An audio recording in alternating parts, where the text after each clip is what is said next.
मराठी इंडस्ट्रीमधील एक इरसाल व्यक्तिमत्व म्हणजे दादा कोंडके।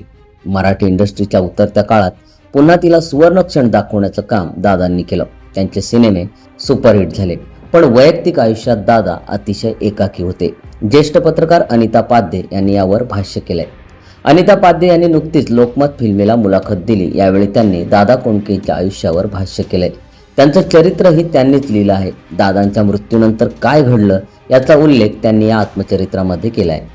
त्या म्हणाल्या की त्यांना अटॅक आला तेव्हा त्यांच्यासोबत जे मॅनेजर राहायचे त्यांचा मला फोन आला। त्यांनी मला मी येऊ शकते का विचारलं। मग आणि माझा भाऊ हॉस्पिटलमध्ये पोहोचलो तेव्हा त्यांना स्ट्रेचरवर कॉरिडॉरमध्येच ठेवलं होतं। डॉक्टर होते सोबत। मी त्यांना म्हटलं की तुम्ही प्रयत्न करा, पंपिंग वगैरे करून काही होतंय का बघा। तेव्हा ते म्हणाले मी प्रयत्न करून बघतो, पण माझ्या अंदाजाने त्यांचा 10 मिनिटांपूर्वीच मृत्यू झाला आहे। त्यांनी प्रयत्न केले पण काही झालं नाही। त्यांनी त्यांचा मृत्यू झाल्याचं जाहीर केलं।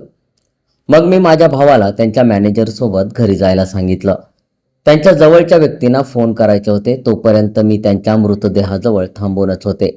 जवळपास 2 तास मी त्यांच्याजवळ होते। आम्ही त्यांच्या नातेवाईकांना, जवळच्या मित्रांना फोन केले। त्यांचे जवळचे 2 मित्र आले, पण त्यांचं पार्थिव न्यायला ॲम्ब्युलन्सही नव्हती।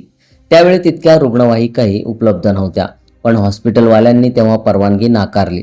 मग आम्ही त्यांच्या गाडीच्या मागच्या भागात त्यांचं पार्थिव नेऊन मग आम्ही घरी घेऊन गेलो, असं त्या पुढे म्हणाल्या। अनिता पाध्ये यांनी दादा कोंडके यांचा एकटा जीव हे आत्मचरित्र लिहिलं होतं। हे आत्मचरित्र त्यावेळी वादग्रस्त ठरलं होतं आणि गाजलंही होतं। सम्राट मराठी लाईव्ह वरील नवनवीन अपडेट मिळवण्यासाठी चॅनलला सबस्क्राईब करा आणि बेल आयकॉनला क्लिक करा। धन्यवाद।